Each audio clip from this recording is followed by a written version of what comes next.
give you a sense of the waste economy itself, because by the time I went there were, like, as I said, there were cake shops, there were internet shops, there were shawarma shops. There was a little economy that was growing around there as well. You're listening to Radio Free Mike.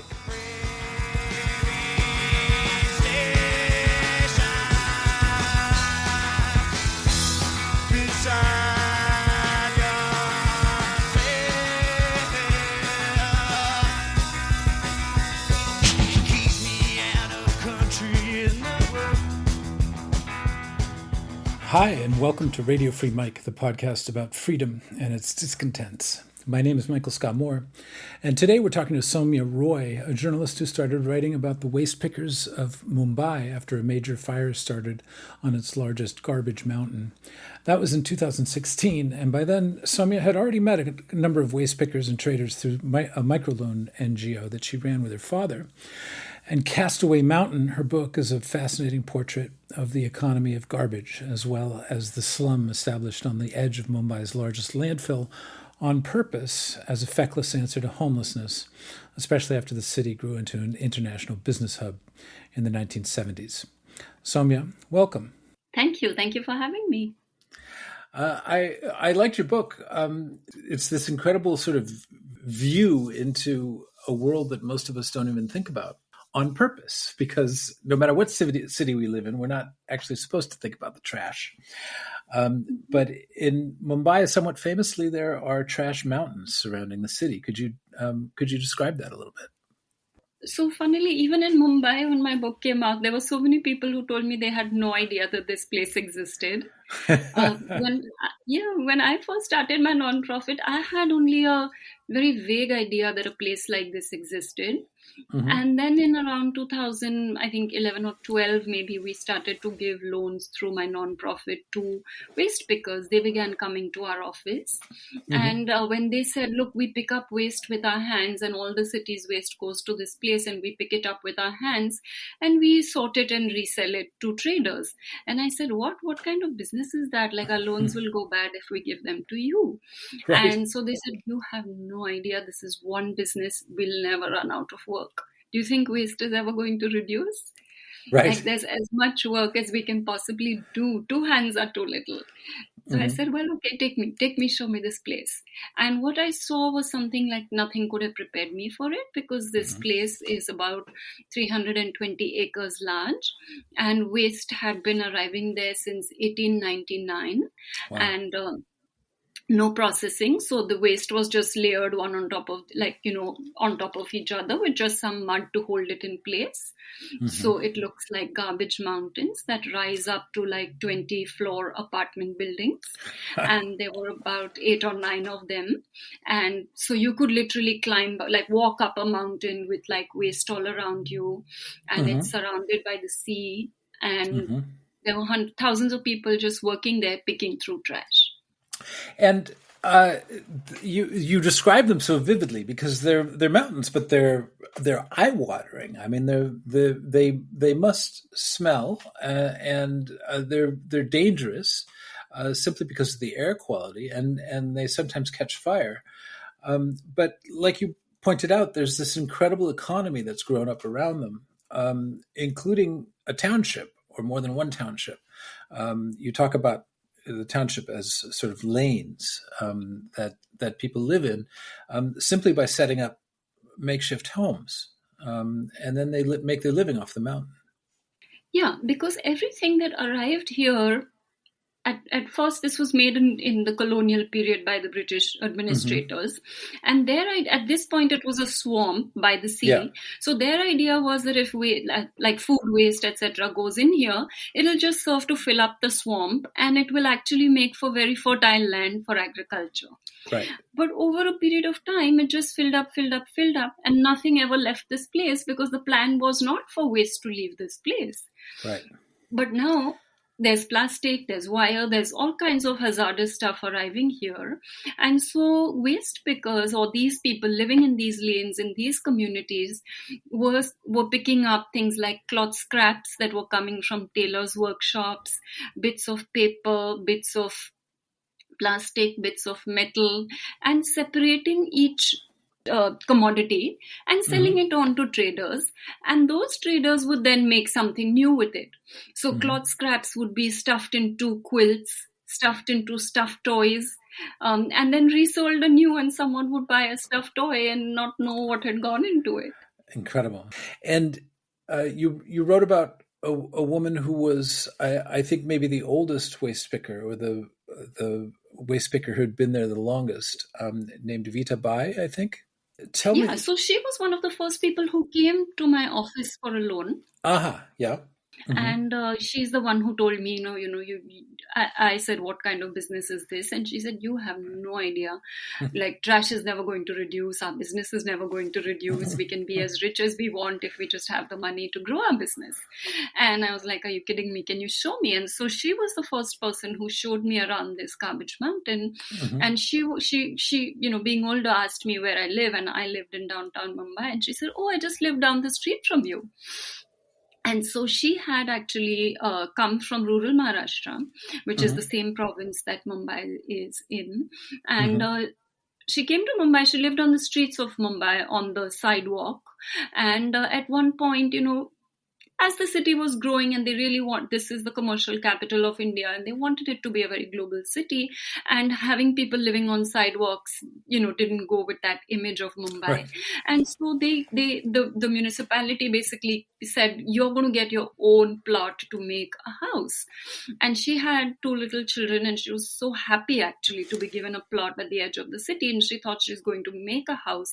And she actually moved very willingly, very happily, until she got there, and she realized that, look, I'm going to be living in the shadow at the edge of a oversized garbage mountain.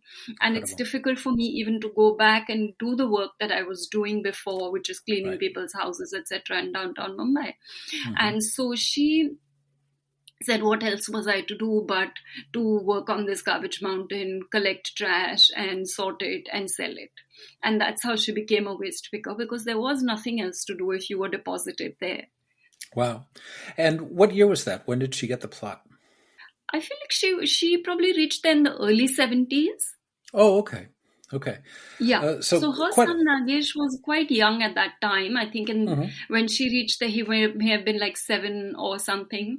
And so her son, her daughter, her grandchildren, they all just did this.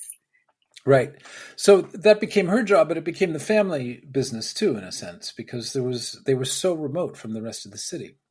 Yeah, exactly. So they were enterprising. Her son Nagesh took a loan from us. Her grandson Vicky took a loan from us. They all seemed like they would do very well, which is a cycle that you'll see recurring many times in the book. Like, I always had this hope that they're now going to do very well, but escaping the trap of poverty is never easy. And my hopes were dashed many, with them and with so many others. Yeah. What happened with some of the loans that you gave out? So, for example, the loan to Vita Bai, and she said, well, the trash is not going to go away, so I'll be able to pay the loan. What were the loans in advance of? Future business. So the idea was that they would grow their business. So just as an example, Vita Bai's daughter was her plan, and she became a middle, like in quotes, a trader, a waste trader. So all the waste that the waste pickers would collect, they would bring it to someone like Vita Bai's daughter, and she would buy it by the kilo, like let's say 10 rupees a kilo for plastic, or she mainly bought plastic. But some others could buy metal, some others could buy cloth or something like that. And so and then they would sell it onwards to manufacturers to make plastic pellets, which are sometimes used to make new bottles or t-shirts or something like that, sports jerseys, clothes. Now, fast fashion is often made of recycled plastic, etc. So she would sell it onwards. And so they did use the loan for that, except that at some point the municipality began to shut down this landfill. And so they began to harass waste pickers. They were getting beaten up. Vita Bai's got beaten up several times. So that business just became more and more difficult to do. Repaying loans became difficult. Many of them were getting sick. Working there gave them addictions. So her son got into a huge debt trap, got into various addictions, and at some point just vanished. So they went through many, I realized that it was my hubris that if I was giving a small loan, then suddenly their life should be miraculously Right. different. But many times it was not. They were battling ill health, they were battling addictions, which come from working in places like this.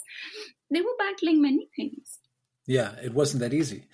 And you mentioned that the city actually turned against the trash mountains at some point. I mean, they actually tried to hire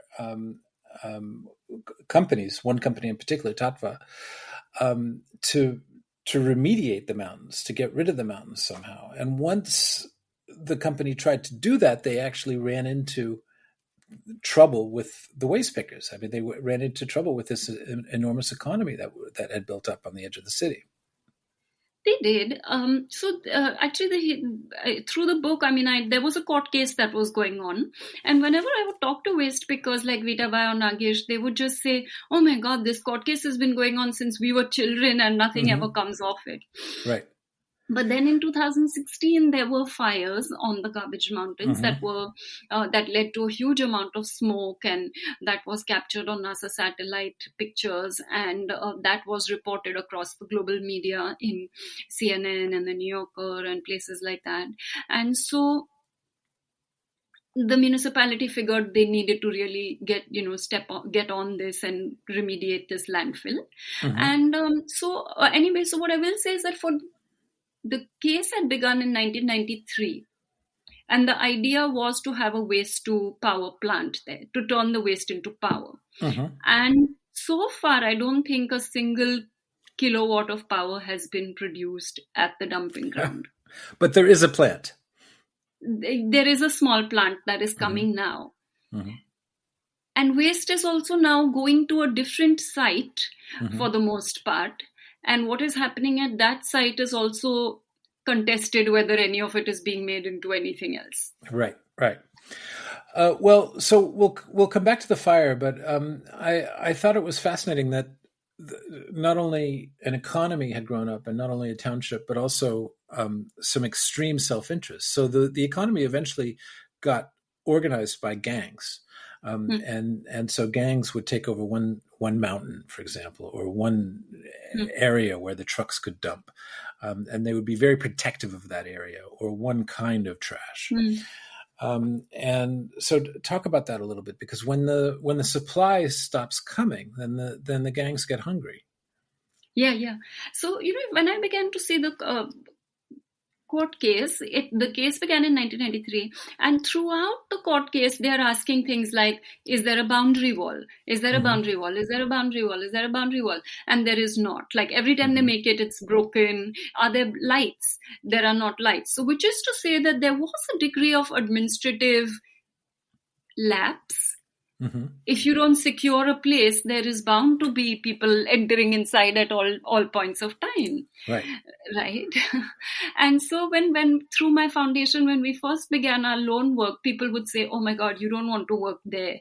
It's got the gangs there. The gangs have, the municipality did not have cameras or a wall, but the mafia had their cameras on there. And if you entered into their territory, they could, their people lackeys would come out and beat you up and, throw you away and that kind of thing. Incredible. And so for my book, eventually after the fires, there were literally organized crime cases made out against them, and they went on for years together.